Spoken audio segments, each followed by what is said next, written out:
Hey guys, welcome to the video. Today we are talking about Beachbody stock again. So it went down a lot a few days ago, but again on November 17th, today it dropped 14.75%, and then after hours it dropped an additional 1.92%. So right now, Beachbody after hours it is trading at $3.06.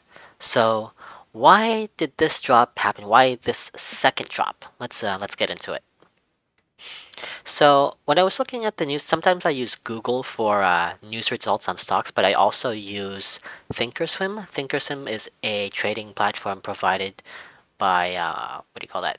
TD Ameritrade, and they have really good news about companies. Sometimes they have news that I can't find on Google.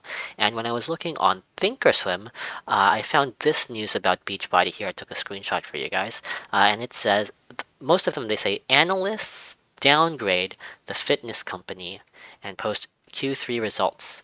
And then it's pretty much like some analysts downgraded it, and then it caused the stock to go down. So I looked into one of the articles, and one of the articles said that Loop Capital analyst Daniel Adam downgraded to sell from hold with a price target of $2, down from $9, implying a 35% downside.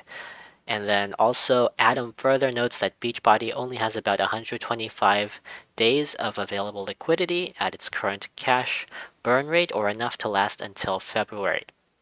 And then that's what the Daniel guy said. And then there's also this guy, Jonathan Comp, Baird analyst Jonathan Comp, downgraded to neutral from outperform with a price target of $4, down from 11, implying a 30% upside. And then last one is Gunningham analyst John I can't pronounce that, Heinbuckle? John Heinbuckle downgraded to neutral from buy with no price target. So basically, a lot of these analysts, the guys that I just mentioned, they lowered their price targets for Beachbody, causing a lot of people to sell. And you can also take a look at this info on tip ranks. On tip ranks, you can see that the lowest price target is $2, highest price target is $6.50, average price target is $4.17. If you're interested in the link to tip ranks, link to that is below. Unfortunately for this, I have no link since I got it from Thinkorswim, but in the upper left corner here, you can see that it is from this BZ Newswire company. So yeah. Anyway, that was tip ranks, and next, quick summary, just one more time. Analysts lowered their price targets for Beachbody. This caused a lot of people to sell the stock, which caused the price to go lower. And my thoughts on this, I personally do not pay attention to analyst price targets. And why is that? Because I personally don't know if they outperform the market. And since I don't know how good they are at investing, I just ignore their opinions and their price targets. And for me, at least, I only pay attention to people who outperform the markets on average. Now, it's hard to outperform the market 100% of the time. I don't even do that. I don't think I know anyone who does it 100% of the time. But as long as they win more than they lose in the long run, that is what matters to me. And these guys, like, let me go back, like this Daniel guy, this Jonathan guy, all these analysts, I don't know how good they are. So for all I know, they could be getting below average returns. I don't know for sure, but I mean, why would I pay attention to anyone who gets below average returns? So yeah, that's my thoughts on that. And what am I doing? I'm doing nothing. I'm just holding. And why is that? That's because I still believe the company can do well in the long run, in the long term.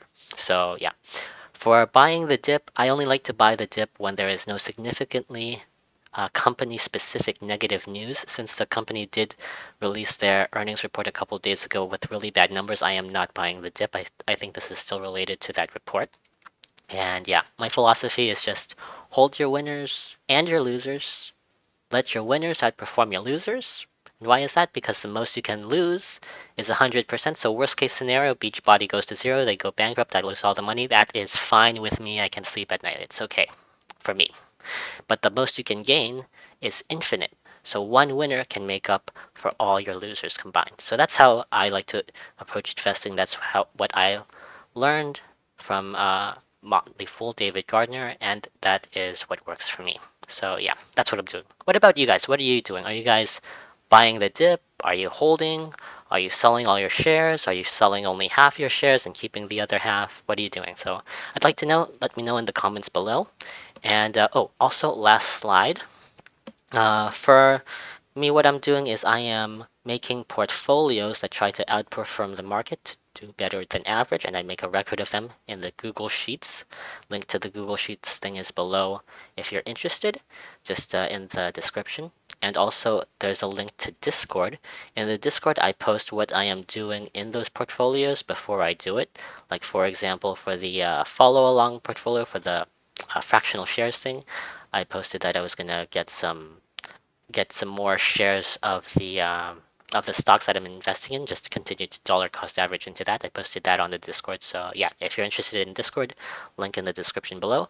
And also, if you're interested in viewing other videos, feel free to check out the playlist section. Playlist section has several different playlists.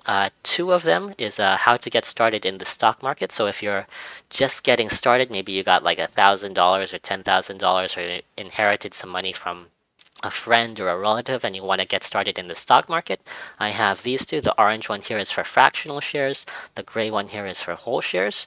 So just go to whichever one is best for you. Like if you can buy fractional shares, go for the orange one. If you cannot buy fractional shares, go for the gray one right here. And I also have one thing I wish I knew when I started investing, which is exactly what it is. One thing I wish I knew when I started investing. I have a couple videos on how I like to buy the dip, and also I have a series where I answer your questions answered. It's just my opinion on questions that you guys have and like how I would answer it. And last playlist here, it's Shin Nihongo go Hyakimon N3. Just to let you guys know, this channel is not 100% stock. Sometimes I post videos about my other hobbies such as learning Japanese. I just posted a workout video yesterday, and yeah, it's not 100% stock. Sometimes I toss some other random videos in there. So yeah, if you're interested in Japanese, feel free to check out this playlist as well. Alright, so that is it for this video. Thank you guys for watching, and I hope you guys have a good day.